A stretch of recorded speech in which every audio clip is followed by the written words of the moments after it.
Muchas gracias. Junto a Borinsky y Geminiani, que decidieron que Amadou Oudou vuelva a la cárcel. Exactamente, ya lo escuchábamos a Gustavo Hornos.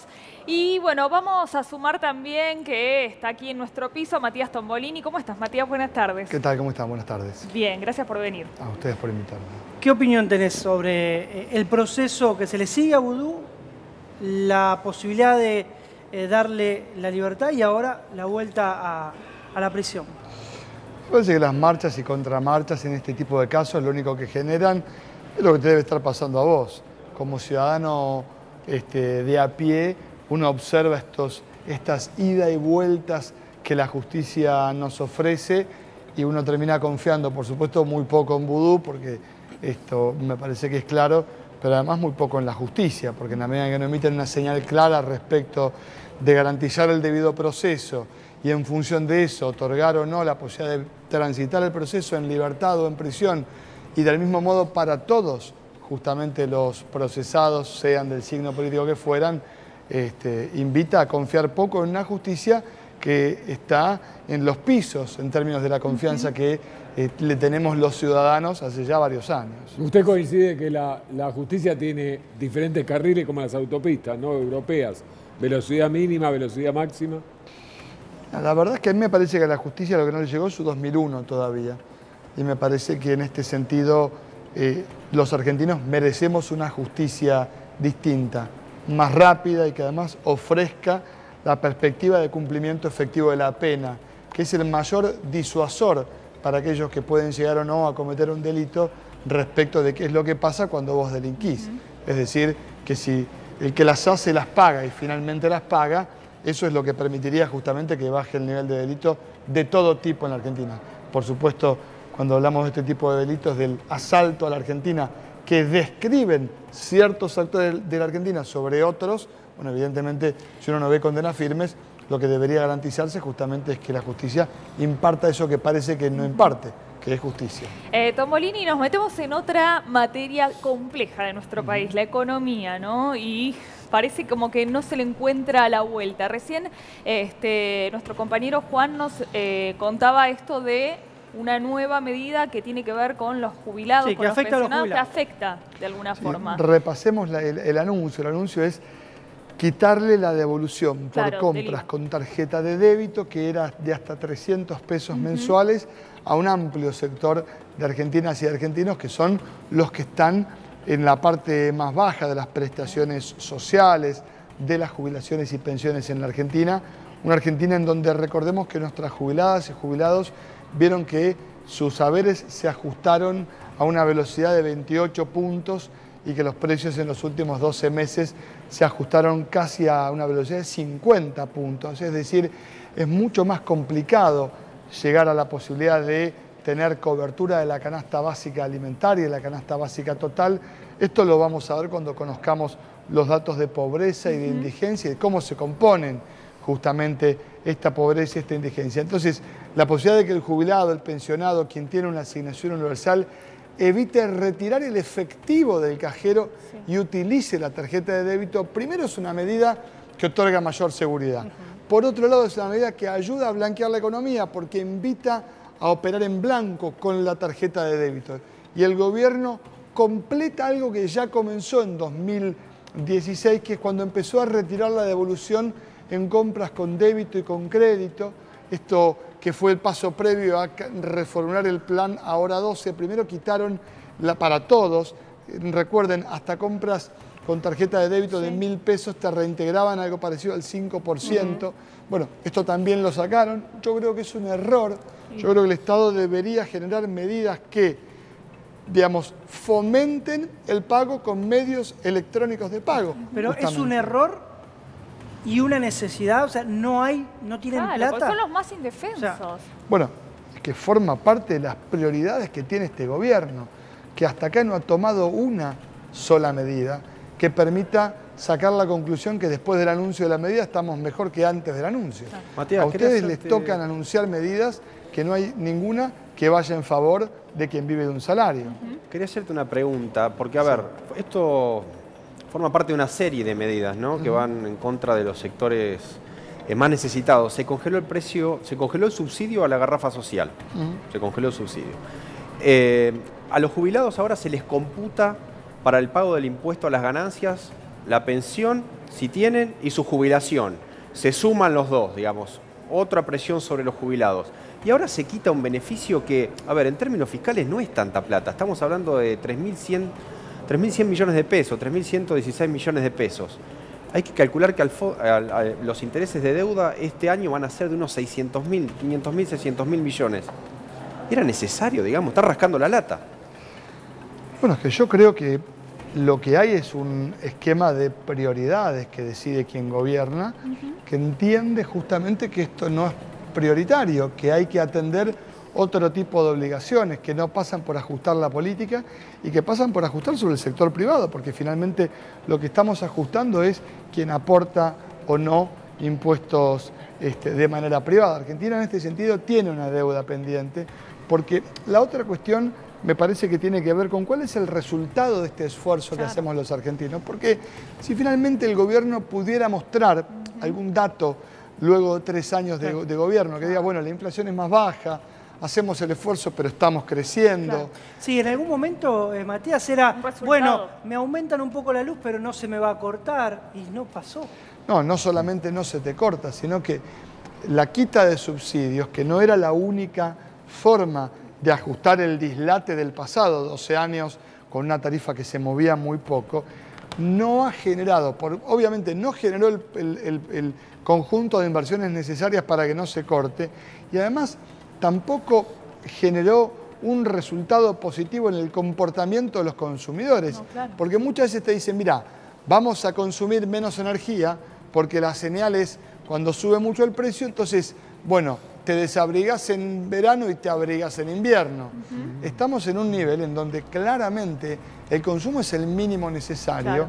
Y vos tenés la expresión de las tarifas, no solo en las tarifas propiamente dichas, que no tienen segunda marca. Vos cuando llegas a tu casa no elegís entre prender la luz o prender una vela. Tenés que prender la luz. Claro. Con 34 grados de temperatura, si tenés un aire acondicionado, lo ponés en 24, bueno, pero lo prendés, si no, ¿para qué lo tenés? Matías, una consulta. Usted en el análisis generalmente va más allá de los números. Y en este contexto le pregunto, el gobierno ni siquiera fue amable con su núcleo duro de votantes, los jubilados. Ahora, ¿qué opinión le merece que este tema tan preocupante, el ingreso mínimo de jubilado, la imposición del Fondo Monetario, edad jubilatoria, digamos, no tiene el punch que tiene la cuestión motochorro? Digamos, ¿habla mal de la opinión pública? ¿Habla mal de cómo consideramos a los jubilados? Sucede que, a ver, no soy yo quien puede dar cuenta de cuál es la recepción que tienen en las audiencias, porque tal vez una cosa sea la relevancia que construye una tragedia momentánea o un motochorro que podría ser o no el hijo, entiendo yo, de una persona conocida. Eso desde ya que puede llamar la atención. No llegar a fin de mes es un tema de conversación en la mayoría de los hogares en Argentina. Sí. Y vale la pena resaltar un tema que ya se discute en casa y todavía no estamos discutiendo en la agenda pública, que tiene que ver con el empleo. La siguiente vuelta de tuerca con este nivel de actividad que tenemos en la Argentina es que el empleo va a empezar a estar en los titulares de los diarios. ¿Empleo o desempleo? Bueno, la problemática, mala, sí, claro. El desempleo, que es la contracara de la falta de trabajo, que está bien formulada la pregunta, Mechi, porque por un lado está la no creación de puestos de trabajo y por otro, cuando empiezan a despedir gente, a recortar horas extra. Ya no es más la fábrica que queda lejos, sino que empieza a ser el turno en el bar, empieza a ser el que producía artículos para el hogar o el que tenía una producción de prendas de vestir. Es que era ahora, ¿no? Porque digamos, los datos le dan la razón. La cantidad de empleo que se perdió hasta noviembre del año pasado sería, más o menos para calcularlo y que todos lo vean, 3 canchas de River llenas. Claro, y además la pregunta es que sigue, ¿no? Porque el gobierno eligió una estrategia que tiene que ver con mantener al dólar calmado en función de una tasa de interés sumamente elevado que desalienta la posibilidad, vale decir, de producir en la Argentina. Y en la medida en que no podés convertir ahorro en inversión, que finalmente es lo que genera empleo, lo que vas a ver es un 2019 en donde no tenemos los resultados positivos de la baja en la tasa de inflación. Digo, no lo digo yo, lo dice el fondo y lo dice Carlito Melconian. Digo, y por otra parte, no tenemos un proceso de inversiones que sea aquel que nos permita pensar una recuperación, o por lo menos que deje de caer este problema del empleo, con lo cual, bueno, por delante tenemos un 2019 sumamente preocupante. Ahora, Matías, ¿y hasta cuándo lo pueden aguantar el dólar? Porque hoy ya está empezando a subir. ¿Hasta cuándo lo pueden aguantar sin que explote y que después las consecuencias las paguemos nosotros? Eso me parece que es hacer futurología. Yo lo que creo que está claro es que hay una decisión concreta por parte del gobierno. Dejó de bajar la tasa de interés, que es la morfina que eligió el gobierno para tener calmado al dólar. Y en ese contexto, con esta política monetaria definida, lo único claro hasta aquí que surge es, en un contexto internacional de tranquilidad, porque eso también hay que decirlo, el mundo está calmado, el dólar en la Argentina está calmado. Ahora, el riesgo país sigue siendo ridículamente alto y la inflación es más alta que la que prevé el gobierno, la que prevén los privados, la que prevé todo el mundo, con lo cual no resolvés el problema de la inflación, el mundo no te cree nada porque el riesgo país expresa lo que no te cree el mundo, nadie invierte un dólar en la Argentina y a los argentinos la señal que le estás dando claramente con esta tasa de interés es que invertir no tiene sentido.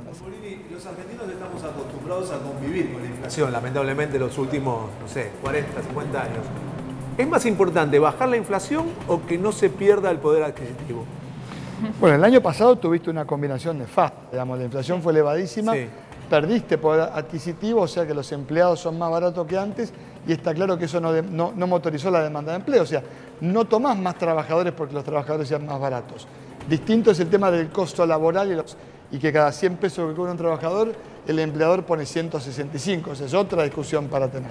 Ahora, en ese contexto, me parece que la defensa del poder adquisitivo tendría que pasar porque la economía genere las señales que tiene que generar para que vos puedas pagar los salarios que sean acordes a la variación de los precios. Y no esto, es casual, obviamente, no sucede. No es casual la metáfora que usted eligió, que creo que habrá preocupado igual a médicos que a economistas, porque la morfina para frenar el dólar está lejos de ser una vitamina, es una droga extrema. Bueno, es la elección que el gobierno ha tomado con este plan económico, tiene como principal objetivo ralentizar la volatilidad del dólar, o sea que el billete esté calmado, subiendo poquito, pero calmado, porque el determinante central del ordenamiento macroeconómico hoy es la política electoral, ni siquiera la política entendida como corresponde.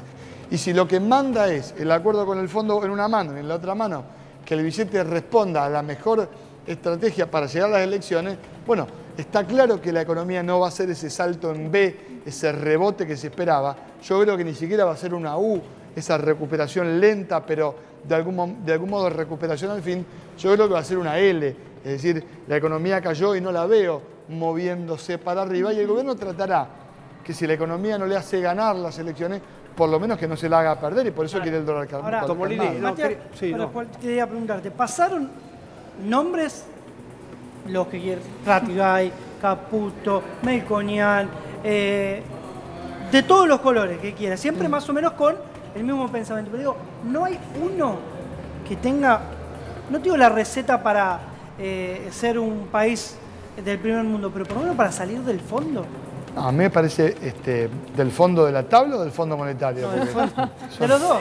Los dos. Bueno. Una cosa. La tabla tiene fondo. La tabla tiene fondo. La tabla tiene fondo. De la tabla de crecimiento estamos en el fondo de América Latina, en la inflación estamos en el fondo, es decir, podés tomar el indicador que quieras y la Argentina hace 8 años, ni el gobierno anterior ni han generado ideas innovadoras para movernos de donde estamos. Es que sucede que no hay una receta que dependa de un economista. Esto se resuelve de manera sistémica. Es la política integral la que tiene que ofrecer la posibilidad de que tengamos instituciones que funcionen de verdad. Y esto es sentar a todos los políticos y las políticas de la Argentina alrededor de una mesa y ponerlos a laburar para los que los votaron. En realidad, en vez de ponerlos a laburar para ellos mismos. Y el diálogo, que es el primer paso para encontrar un conjunto de medidas que sean sostenibles en el tiempo, en términos previsionales, educativos, laborales, de producción, es el producto de aquello que sucede entre quienes no piensan parecido, no entre quien piensa igual. Claro. Y eso es el ejercicio que sucede cuando lo que te importa es resolverle el problema a los demás, no tu propio problema. Por eso la política hoy está tan lejos de los votantes, porque dejaron de escuchar. Desde el Frente Renovador, al principio se acompañó al gobierno, dándole esa mano, pero después, bueno, claramente hay medidas que no se pueden acompañar. Es que sí. No, que de hecho Mauricio Macri en su momento dijo que les costó más de lo que ellos pensaban. Tal vez no pensaban que iban a encontrar el panorama así o que se iba a presentar de esa forma. Sí, yo creo que si vos incluís al que perdió la elección, lo primero que tenés es la posibilidad de elaborar un diagnóstico un poco más amplio. Sí. Yo creo de verdad que más que pensar en encontrar las respuestas, Argentina hoy tendría que por lo menos tener la chance de formularse las preguntas correctas. Y esto te ayuda a ordenar justamente cuáles son tus prioridades y saber cuáles son los costos que pagás por las prioridades que tenés. Si vos decís, bueno, vamos a ajustar las tarifas, pero pensando en vez de que cierre la hoja de balance de la empresa, que pase eso, pero que también la gente pueda pagar la boleta, te obliga a encontrar una solución distinta de la que se encontró hasta acá, ni la del pasado ni la del presente. Tal vez planteando una extensión de los contratos. Hay distintos tipos de soluciones y además, cuando vos estableces claras las prioridades, reunión de consorcio en tu edificio. Sí. Cuando vos te reunís, decís, ¿qué queremos hacer? ¿Cambiar la maceta o el cable de acero del ascensor? Y cambiemos el cable de acero porque nos podemos caer, nos matamos todos. Es una prioridad. Pero si eso es prioritario, sabés que la maceta va a estar fea. Bueno, listo. Y que vas a tener que pagar un poquito más en las expensas. Perfecto. Pero el riesgo es, si no te caes, se te cae el ascensor. Ok, pero tomémosla entre todos. El diagnóstico de la Argentina cuando asumió el presidente actual, evidentemente fue incorrecto, no fue inclusivo y generó el resultado que vemos hasta acá. Matías, un minutito nada más que tenemos que volver a...